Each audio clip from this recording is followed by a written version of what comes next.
Hello everyone, আজ যাচ্ছি মায়ের সঙ্গে গড়িয়াহাট। গাড়িও চলে এসেছে, তাই তাড়াতাড়ি করে চলে যাচ্ছিলাম গড়িয়াহাটে পুজোর শপিং করব বলে। আজকে মেইনলি যাচ্ছিলাম কয়েকটা গিফট কিনবো বলে। পুজোর শপিং করতে কার না ভালো লাগে বলুন। আর আমি আর আমার মা গোটা এক সপ্তাহ প্রায় রোজ দিনই বেরিয়েছিলাম। তার ব্লগগুলো আমি আস্তে আস্তে আপলোড করব। তবে আজকের ব্লগে আগের দিনের যে শর্টসটা দিয়েছিলাম সেইখানে দেখিয়েছিলাম কোথায় কোথায় গিয়েছিলাম। আজ দেখাবো আমি এক্স্যাক্টলি কি কি কিনেছিলাম, তাই সাথে থাকুন আর কালেকশনসগুলো দেখে নিন। আমরা গড়িয়াহাটে গাড়ি থেকে নেমেই প্রথমে চলে যাচ্ছিলাম টাইটান ওয়ার্ল্ডে। ওখানে বাবার জন্য মা একটা ঘড়ি কিনবে বলছিল, তাই দেখতে যাচ্ছিলাম কেমন কি কালেকশনস। এই যে চলে এসেছি আমরা একদম টাইটান ওয়ার্ল্ডের কাছাকাছি। গড়িয়াহাটে বোধহয় টাইটানের এটাই একটা শোরুম, যতদূর আমি জানি। আপনারা যদি জেনে থাকেন অন্য কোনো শোরুম রয়েছে, আমায় কিন্তু অবশ্যই কমেন্টসে লিখে জানাবেন। টাইটানের কালেকশন তো সবসময় দুর্দান্ত হয়, তবে আজকে আমরা একটু প্রিমিয়াম ওয়াচ দেখছিলাম। এই ওয়াচগুলো আমাদের ভীষণ পছন্দ হয়েছিল। শুধু ভাবছিলাম ও সবুজ রঙটা নেওয়া ঠিক হবে কিনা, কারণ বাবার জন্য নিচ্ছিলাম তো, তাই ভাবছিলাম যে সাদাটাই বেস্ট হবে। তাই ভাবনা চিন্তা করছিলাম কোনটা নেব, ফাইনালাইজ করিনি কোনোটাই। দোকান থেকে বেরিয়েই মা বলল একটু আইসক্রিম খাই, তাই মায়ের সব থেকে প্রিয় আইসক্রিমটাই নিয়ে নিলাম। গড়িয়াহাটটা আজ তেমন ভিড় ছিল না, কারণ আমরা একটু আগে আগেই গিয়েছিলাম। তবে গড়িয়াহাটে এখন কিন্তু বেশ ভিড়। প্রথমেই চলে গিয়েছিলাম আমরা একটা বাচ্চা মেয়ের জন্য জামা দেখব বলে। ভাবছিলাম কি দেওয়া যায় ওকে, ফ্রক তো সবসময় পরে, কিন্তু ভাবছিলাম এবারে 2 পিস দেখব। তবে এই যে দেখুন এত কালেকশন ছিল, কয়েকটা 2 পিসের কালেকশন তুলেও ছিলাম হাতে, কিন্তু ফ্রক মানে ওই 1 পিসের কালেকশনগুলো দেখে আর নিজেকে রেজিস্ট করতে পারলাম না। ভাবলাম এইটাই নিয়ে নিই। এইটা আমার সব থেকে সুন্দর লেগেছিল, যেমন কালারটা তেমন এমব্রয়ডারি কাজটা দারুণ লেগেছিল। তাই এইটাই ফাইনালাইজ করে দাঁড়িয়ে পড়লাম বিলিং কাউন্টারে।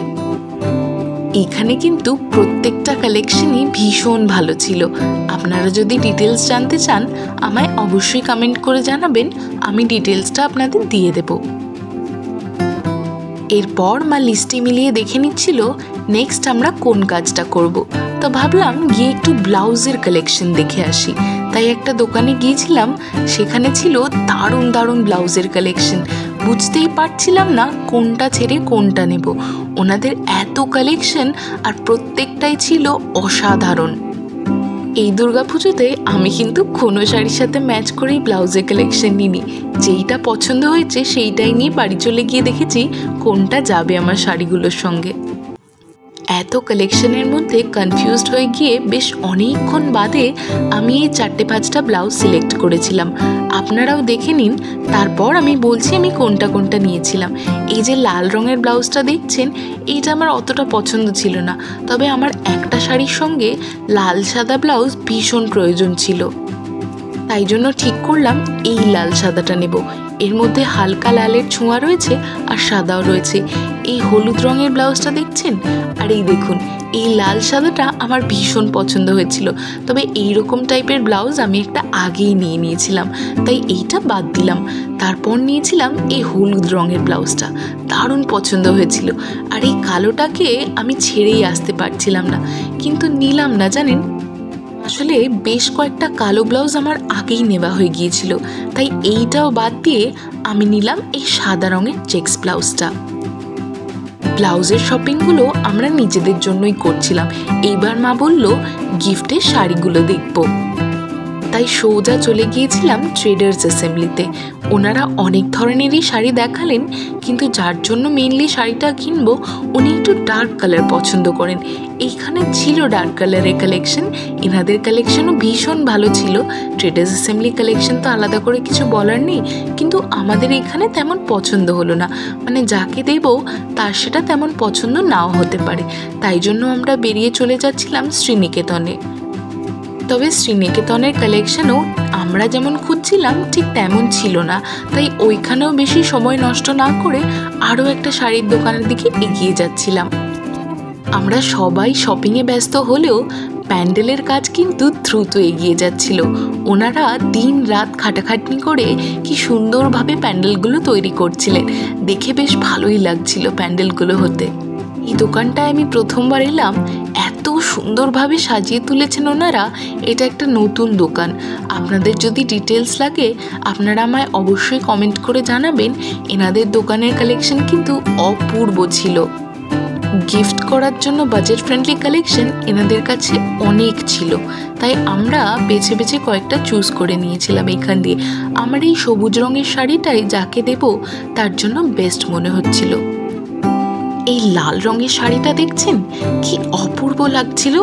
আমার একবার ইচ্ছে করছিল নিয়ে নিই, তবে বেশ অনেকগুলোই শাড়ি নেওয়া হয়ে গেছে, তাই জন্য আমি আর দেখলাম না। যার জন্য নিচ্ছিলাম তার জন্যই দেখছিলাম। তবে এই লাল শাড়িটার থেকেও এই সবুজ শাড়িটার কোয়ালিটি অনেক অনেক বেটার ছিল। আমি আর মা দুজনেই দুটো সবুজের মধ্যে একটু কনফিউজড হয়ে গিয়েছিলাম, তো যার জন্য নিচ্ছিলাম তার বোধহয় ওই বড় বুটি কাজটাই বেশি পছন্দ হবে, তাই জন্য এই দেখুন এই শাড়িটাই ফাইনালাইজ করে নিয়ে নিলাম। পরপর কাজগুলো করা হয়ে যাচ্ছিল আর বেশ নিশ্চিন্ত লাগছিল। আর ভাবছিলাম কখন বাড়ি যাব, কারণ রাস্তাঘাটে কিন্তু যত সময় বাড়ছিল ভিড়ও কিন্তু বেড়ে যাচ্ছিল।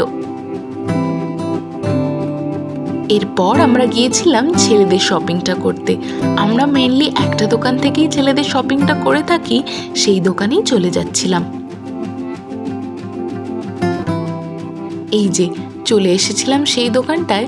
এনাদের দোকানের কালেকশন আমাদের সবসময় ভালো লাগে, গিফটিংয়ের জন্যই হোক বা নিজেদের ইউজের জন্যই হোক। এনাদের টি শার্ট শার্টের কালেকশন দারুণ। দেখছেন কি সুন্দর শার্টগুলো বের করে দিয়েছেন, আমার তো প্রত্যেকটাই পছন্দ হচ্ছিল। বেশ টাফ ডিসিশনের পর আমি আর মা কয়েকটা চুজ করে নিয়ে নিয়েছিলাম। এরপর বাইরে বেরিয়ে দেখি সন্ধে হয়ে গেছে আর রাস্তাঘাটেও বেশ ভিড় হয়ে গেছে, তাই আমি আর মা ভাবছিলাম এবার আমাদের বাড়ি চলে যাওয়া উচিত। আর আমরা বাড়ি যাওয়ার আগেই গিয়ে নিয়ে নিয়েছিলাম বাবার জন্য ঘড়িটা। এই দেখুন লাস্টে ফাইনালি আমি আর মা এই ঘড়িটাই পছন্দ করলাম, অন্য কোনো কালারে আর গেলাম না। ওনাদের কালেকশন যেমন সুন্দর, ওনাদের স্টাফ বিহেভিয়ারও কিন্তু ভীষণ ভালো। আর আমার আরও ভালো লেগেছিল, যেহেতু আমি বলেছিলাম এইটা একটা গিফট, ওনারা এই দেখুন এত সুন্দর প্যাকেজিংয়ে আমায় গিফটটা করে দিয়েছিলেন। আমার ভীষণ পছন্দ হয়েছিল ঘড়িটা। তারপর গিফটটা নিয়ে গাড়ি বুক করেই সোজা চলে যাচ্ছিলাম বাড়িতে। তো আমি মনটা জানেন তো গড়িয়াহাটেই ফেলে গেলাম, এত সুন্দর লাগছিল চারিদিকটা। এই দেখুন আজকে আমি আর মা মিলে করেছিলাম এত শপিং। চোখে মুখে ক্লান্তি, হাতে এত শপিং ব্যাগস আর মনে এক রাশ আনন্দ। শুধু একটাই কথা, পুজো আসছে। তা কেন হবে না বলুন তো? এই 5টা দিনের অপেক্ষায় আমরা যে সারা বছর বসে থাকি। আজ তাহলে বাড়ি ফিরি, আবার আসবো নতুন আরেকটা ব্লগ নিয়ে, কথা দিলাম। টাটা।